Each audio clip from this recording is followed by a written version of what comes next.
또 하나 우리가 근간에 이슈가 나는 종목이 있는데 바로 포르쉐 관련주죠. 자, 지금부터 포르쉐 관련주를 볼 수 있도록 하겠습니다. 포르쉐가 이달에 독일 증시에 상장을 해요. 최대 90억, 94억 유로 이걸 조달할 걸로 예상이 된다고 합니다.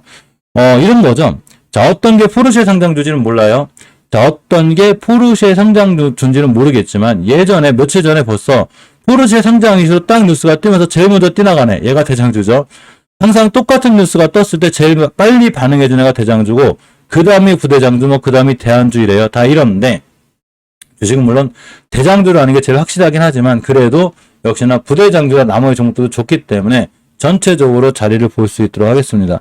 일단은 3기가 제일 빨리 떴죠. 3기가 제일 빨리 날아갔어요. 얘는 제일 빨리 날아가고 쭉 날아갔는데 월봉의 위치를 잘 보고 계셔야 돼요. 월봉에서 위치가 낮진 않죠. 이런데 바닥에서 사는 게 제일 좋았는데 여기서 놓쳤으면 그 다음 매수 타이밍이 어디냐면 바로 20기선을 깨지 않을 때요. 절대 20기선을 사면 안 돼요. 그러면 나는 3기를 어디서 살 거냐는 거죠. 주식은 내동매매에서 쫓아간 영역이 아니라 내가 어디서 사서 어디를 깨면 나는 칼손질하겠다. 즉 대응의 영역이라고 했죠. 그런데 모든 종목은 20기선 뚫기가 엄청나게 어려운 줄 아시면 돼요. 그러면 예전에 20년도 6월 달에 이렇게 저점에서 20기선 뚫자마자 어떻게 됐냐면 이 친구가 단 한 번도 20기선을 훼손하지 않은 상태에서 1,000원짜리가 그냥 날아갔습니다. 얼마까지 갔냐면 6,000원까지 갔죠. 자, 그런데 이번에도 20기선 뚫어주고 있죠. 물론 이번 달 거래일이 많이 남긴 했어요. 그런데 20기선 가격이 정확히 얼마냐면 4,344원이에요. 주봉에서 보게 돼도 6선 밑에 있죠. 그런데 주봉이 중요한 게 아니라 월봉에서 4,340원이 중요하기 때문에 이렇게 거놓습니다. 오늘 저점이 되겠죠. 즉 오늘의 저점을 훼손하면 안 되는 거예요. 그러면 일봉에서 내일 시장이 살아날지 안 살아날지 모르겠지만 240에서 위에 있죠. 모든 주식은 제가 항상 싸게 사라고 했죠. 240에서 밑에 있을 때 잘 모아나가면 이런 수익률이 나오는 거예요. 그런데 많이 올라가긴 했죠. 상한가가 많이 올라갔으니까 조정을 거치면 심하게 줄 수 있어요. 따라서 이 친구를 굳이 사고 싶다 그러면 241선 근처 매수 깨면 칼손절 하셔야 돼요. 이걸 깼는데 손절을 못하게 되면 주봉에서 쭉 떨어져 가지고 어디까지 떨어지냐면 이렇게 5선까지 떨어져요. 그러면 월봉에서 당연히 20기선을 깨고 내려오게 되고 밑으로 쭉 밀리겠죠. 꼬리 달고. 이런 결과를 안 맞이하려면 일봉에서 절대 지하권으로 들어오는 241선을 훼손하지 않아야 돼요. 그래서 241선 훼손하지 않은 상태에서 이 공간에서 놀다가 갑자기 포르쉐 상장 이슈가 다시 한번 뜨면 29일 상장하니까 얼마 안 나왔죠. 그죠? 그래서 뜰 수 있는 거예요. 이렇게 대응해야죠. 주식은 3기가 내일 날아간다 안 날아간다 뛴다 안다 맞출 수 있는 사람은 없어요. 그냥 대응 영역이기 때문에 240원 근처 매수 깨면 손절 이렇게 하시면 돼요. 자, 또 하나가 세아 메카닉스죠. 사실 3기는 좀 불안하긴 한데 세아 메카닉스를 잘 보시게 되면 월봉에서 위치가 높진 않죠. 낮아요. 낮고 특히나 5개월선 가격이 7,266원인데 여기만 깨지 않으면 돼요. 지금 가격이 7,310원대 있으니까 7,206, 70원대를 잘 보고 계시기 바랍니다. 자, 주봉에서 보게 되면 중기적인 추세를 잘 유지해주고 있죠. 아직도 20선 위에 있어요. 그러면 나는 과연 어디서 살 거냐는 거죠. 어디서 사야 되냐면 보통 5일선 근처가 맞아요. 그런데 포르쉐 상장 이슈가 무너져가지고 만약에 그 전에 또 한 번 세력들이 조정 줄수는 있으니까 그러면 21선까지 밀릴 수 있거든요. 21선 근처에서 다시 매수. 이렇게 하시면 돼요. 그래서 세아 메카닉스 정도는 한두 번 뛰지 않을까 싶고 반드시 5일선 기준으로 대응하는 게 올바른 방법이지 않나. 오늘 시장이 무너지는데 사실은 이 친구 잘 올라갔었어요. 올라가고 이제 어차피 2.51% 좀 떨어지긴 했는데 올라가긴 했는데 역시나 아직 추세는 이쁘고 좋다. 이렇게 보시면 되고 자비스가 급등을 했습니다. 다른 이슈도 있었어요. 있는데 그 이슈를 보지 말고 자 월봉에서 위치가 원체 낮죠. 아직도 5개월선이 위에 있어요.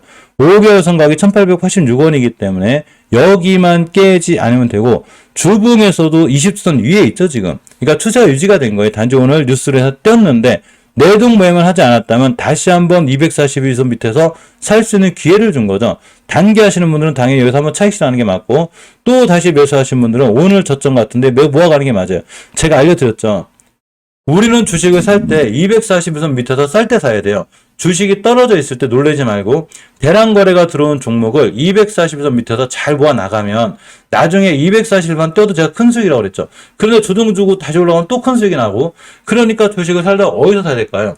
월봉에서 높은 데 사지 말고 이런 데 사지 말고 주봉에서도 이렇게 너무 높이 사지 말고 일봉에서 240선 밑에서 잘 모아 나가면 중장기 투자도 바닥에서 쌌을 때 하는 거지 또 월봉에서 이런 데 올라갈 때 높을 때 사가지고 나 중장기 투자하는 건데 이렇게 하시면 안 돼요. 따라서 보니까 일봉에서 어차피 찍을 자리 찍고 나왔어요. 그러면 내일부터도 역시 오늘의 저점을 훼손하지 않는 선상에서는 자비스는 아직도 매수해 볼 만하다. 이렇게 생각하고 대응하시는 게 정확합니다. 자, 임팩을 볼게요. 임팩을 좀 보게 되면 일단 오늘 급등을 했어요. 일단 임팩의 좋은 점은 대량거래가 들어왔죠. 자, 여기부터 여기까지는 물량을 싹 잡는 대량거래가 들어왔기 때문에 임팩도 포르쉐 관련해서 자세히 보셔야 됩니다. 월봉에서는 이제 우하향 중이기 때문에 사실은 완벽하게 이쁘진 않아요. 주식은 왼쪽 산에 사는 거예요. 그런데 오른쪽 산이긴 한데 이 정도면 집에 왔다고 보는 거죠. 물론 대바닥을 이틀하면 안 돼요. 그래서 주봉을 잘 보고 계셔야 되는데 5주선만 깨지 않은 매수. 이해하셨죠? 5주선 자리가 얼마나 정확히 8,100원이에요. 8,100원만 깨지 않은 매수고 20주선 뚫고 날아가면 다시 떼요. 그러니까 임팩은 잘 보고 계셔야 돼요. 자, 일봉에서도 대량거래 들어왔고 지금도 21선 위에 있기 때문에 내가 임팩을 매수하려면 21선 근처 매수, 깨면 손절 이렇게 하시는 게 정확합니다. 자, 코오롱 플라스틱은 월봉에서 보면 아직 추세는 이뻐요. 추세는 이쁜데 이렇게 절대 20개선 깨면 안 돼요. 깨지 않는 게 제일 좋고 주봉에서도 지금 60선 위에 있죠. 이 친구. 저기 5주선 위에 있죠. 그래서 5주선과 20선을 훼손하지 않는 선상에서는 한번 살만해요. 요 깨면 대신 손절해야 돼요. 요렇게까지 세아메카닉스, 자비스, 임팩 3기, 코오롱 플라스틱 이제 포르쉐 관련주로 잘 연결이 돼 있어서 한번 볼 필요도 있는데 3기가 대장주이기 때문에 실질적으로 204임 찍고서 바로 뛸 수는 있어요. 그래서 요 근처를 보고 잘 보고 계시고 그 다음으로 세아메카닉스나 자비스가 임팩 이런 친구들이 자리는 조금 더 안전하구나 이렇게 보시면 됩니다. 미국의 한국산 전기차 보조금 혜택 제외가 이제 계기가 돼서 실질적으로 우리나라 전기차들이 큰 피해를 볼 것 같지만 전혀 그렇지 않다고 그랬죠. 전기차 시장은 반드시 오는 시장이기 때문에 관심 있게 봐야 되고 아침에 설명드린 대로 오늘은 화천기가 상한가를 갔더라고요. 뭐 어떤 이슈를 갔는지 몰라도 날라갔습니다. 자, 제가 생각하는 화천기뿐만이 아니라 나머지 뭐 한일단조라든가 동양피스톤이라든가 특히 동양피스톤 같은 경우도 일봉에서 보게 되면 앞전에 대량거래 두 방이 잘 들어와 있죠. 이렇게. 그래서 대량거래 두 방이 잘 들어왔기 때문에 뛰면 이런 친구들이 또 뛰어요. 항상 앞에 뛰는 애들이 뛰는 거고 아까 자베이스가 설명드렸듯이 월봉에서 낮은 종목들이 지금 바닥권이죠. 동양피스톤. 월봉에서 이렇게 낮은 종목들을 위치가 낮은 종목들을 주봉에서 지금 추세 전환 해주고 있는데 일봉에서 대량거래가 자꾸 들어오면 얘네들이 잘 보고 있어야 돼요. 그냥 놀래지 말고 하루하루 너무 일일비하지 말고 242선 밑에서 그냥 충분히 잘 모아 나가주면 그냥 날아갈 수 있습니다. 그러면 아까 자비스하고 똑같이 설명해 드릴게요. 제가 자비스도 분명히 그렇게 설명드렸어요. 자비스 설명드릴 때 제가 분명히 뭐라고 그랬냐면 241선 밑에서만 사놓으면 여기만 가도 241선 우회만 뚫어져도 엄청나게 큰 수익인데 만약에 안 깨고 돌아나오면 더 큰 수익이 난다고 그랬죠. 당연히 1차 목표가는 찍은 거니까 단기하시면 이거 매도가 맞죠. 그럼 똑같은 방법으로다가 지금 동양피스톤이 자꾸 대량거래 들어와 있고 급등하고 있기 때문에 이런 친구를 무서워하지 말고 잘 모아 나가면 금방 자비스처럼 또 241선만 우회 돌파하고 큰 수익이죠. 그럼 또 여기서 쫓아가 살려고 하지 말고 미리 준비해서 사놔야 되죠. 시장 떨어질 때 너무 무서워하지 말고 바닥에 있는 종목들을 잘 봐야 돼요. 자, 대우의 특도 물론 신저가 찍고 굉장히 힘들긴 하지만 월봉에서 지금 전기자동차 관련들이 다 대바닥에 있어요. 대우에도 마찬가지고 대우부품도 그렇고 역시나 우리산업도 오늘 좀 밀렸죠. 우리산업도 앞전에 대량거래 잘 들어와 있는 종목이에요. 그죠? 시장이 안 좋아서 밀려도 역시나 240점 밑에서 이렇게 떨어졌을 때는 너무 겁내지 말고 잘 모아 나가면 나중에 240에서만 떨어져도 큰 수익인데 이런 친구들이 월봉 바닥에서 이렇게 대량거래가 잘 들어와 있죠. 지금 이 어마어마한 대량거래가 어디서 터졌냐면 월봉 바닥에서 들어온 거죠. 그러니까 대량거래 터져가지고 월봉 고점에 또 물리지 말고 바로 지금 바닥에 있을 때 무서워하지 말고 우리 사람도 사는 게 좋아요. 제 생각 그래요. 자, 그래서 모든 투자에 대한 판단, 책임 본인에게 있습니다. 자, 대유 AP도 마찬가지인 거예요. 그래서 대유 AP도 마찬가지로 월봉 위치가 아직 낮죠. 근데 이제 일봉에서 이 친구는 이런 게 있어요. 이왕이면 240선 밑에서 잘 모아나갔으면 좋았는데 어차피 또 날라갔죠. 다시 눌러주고 있으니까 대유 AP도 버리지 말고 앞으로 잘 관심 갖고 봐야 돼요. 지금 우리가 보고 있는 전체적으로 이 전기차 관련주들은 상당히 괜찮으니까 잘 보고 계시고 특히 오늘 한일단조 같아요. 한일단조는 방산주의자 전기차 관련주예요. 그래서 월봉에서 보니까 추세를 지켜줘야 되는 20개선을 잘 지켜주고 있어요. 여기만 깨지 않으면 돼. 대신에 20개선의 각도가 있어요. 각도가 셀 때 꽤 많이 무너져요. 깨지 않고 있고 주봉에서도 지금 옷을 회복해주려고 하고 있죠. 그러니까 일봉에서 보면 방산주의이기도 하기 때문에 역시나 240선만 크게 훼손하지 않거나 5일선 근처에서 매수해주면 한두 번 더 잘 올라갈 수 있다. 이렇게 보시면 됩니다. 굳이 한일단조가 아니더라도 물론 이제 안암전자나 세종공업, 삼성전자 많이 밀렸거든요. 오늘 시장이 밀리면서 좀 더 크게 밀리고 많이 떨어져 있긴 한데 이런 친구들도 너무 무서워하지 않는 게 중요해요. 좀 시장이 떨어졌을 때는 오히려 우리가 주식을 싸게 살 수 있는 기회가 되기 때문에 앞으로 떨어지거나 밀리면 너무 놀라지 말고 잘 모아 나가시는 게 나중에 전기차 관련해서는 우리한테 굉장히 좋은 수익을 줄 수 있다. 이렇게 생각하고 보시면 됩니다.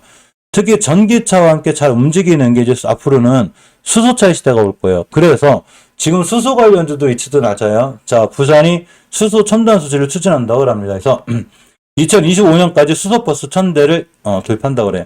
자, 알았으니까 자리만 지켜줘. 그래야 되는데 수소 관련주도 전체로 대바닥을 좀 찍고 있죠. 근데 범한 PSR은 신규 상장주죠. 신규 상장주는 좀 조심해야 돼요. 아직도 시장에서 정확한 위치를 주가에 대한 정확한 판단이 안 돼 있기 때문에 실제로 바닥이 어딘지 몰라서 신규 상장주 무조건 조심해야 되고 조금 좀 오래된 애들, 오래된 위주로 매수매도 진행하는 게 좋아요. 자, 뉴인텍을 보게 되면 이제 이 친구가 수소 관련해서 빠르긴 한데 자, 월봉에서 5개월 선 깨지 않는 선상에서 대응이에요. 3,645대인데 살짝 위협하고 있고 주봉에서 있으면 지켜주고 있죠. 이거 무조건 지켜줘야 돼요. 지켜줘야지만이 뉴인텍도 올라갈 수 있습니다. 자, GMB 코리아 같은 경우는 월봉에서 위치가 낮아요. 굉장히 낮죠. 대바닥 깨면 더 위험하긴 한데 사실은 뭐 지수 무너지는 것 때문에 그린 거니까 수소 관련주는 지금은 추세는 무너져 있어도 역시 바닥권에서만 잘 모아나가면 시장 살아나는 것과 동시에 다시 한번 잘 살아날 수 있다. 이렇게 보시면 됩니다. 이엔코리아가 많이 떨어졌죠. 자, 이엔코리아 얘기한 자리가 여기. 오늘 재무는 좀 별로인데 여기죠. 여기. 그런데 항상 알려드렸듯이 20개월선 관련주, 20개선이 아니라 20개선 자리가 가장 강력한 저항선 중에 하나로 했죠. 그래서 여기서 맞고 떨어진 거예요. 그러니까 앞으로 역시나 20개선이 저항선이고 다시 이엔코리아는 바닥은 살만한데 이 친구에다 너무 비중을 많이 실지 마요. 엄연히 재무가 안 좋기 때문에 잘못하면 재무 안 좋은 애들은 반드시 한두 번 사고를 쳐요. 중장기적으로 보지 말고 단기나 단타 이런 관점에서 보는 게 중요하다는 그런 생각이 듭니다. 한일단주는 이것 때문에 뛰었죠. 미국 전기차 비중 3배. 이게 미국 최대 전기차이고 납품하는 이력이 있는 것 같아요, 이 친구가. 모트렉스는 또 이것 때문에 뛰었고. 정부 2027년 완전 자율주행 상용화. 모트렉스만 뛰면 안 되죠. 자율주행이 다 떼야 되죠. 자율주행이 다 떼야 되는데, 자율주행까지 잠깐 볼까요? 자율주행을 잘 보게 되면, 예전에는 라운피플이라든가 모바일 어플라이언스, 인포뱅크 이렇게 떴거든요. 오늘 유니캐스 좀 움직이고, 아까 알려드린 대로 모트렉스가 많이 뛰긴 했어도, 오늘 트루인도 살짝 움직였어요. 하도 빨리 골을 달고 떨어져 깜짝 놀랐는데 일단 트루인도 대바닥만 안 깨면 돼요. 이 친구도 자율주행 관련 이슈가 있는데 앞전에 대량거래 터지고 올라갔죠. 그러면 다시 한번 올라갈 수는 있어요. 단지 추세가 깨져 있기 때문에 한 번에 크게 사지 마요. 시장이 좀 어째 그래요. 자, 오비고를 보게 되면 오비고도 역시 제가 예전에도 꽤 좋게 봤거든요. 이 친구 이런 데서 많이 올라갔어요. 이런 데서 순간 급등을 했는데 일단 조정은 좀 세게 들어왔죠. 조정은 좀 세게 들어오고 월봉에서 좀 보게 되면 위치가 높잖아요. 여기저기 높잖아요. 따라서 5개월 선만 깨지 않으면 되고 주봉에서 일단 추세를 지켜주고 있으니까 내일 같은 날 20일선 깨지 않으면 매수 깨면 손절하시면 돼요.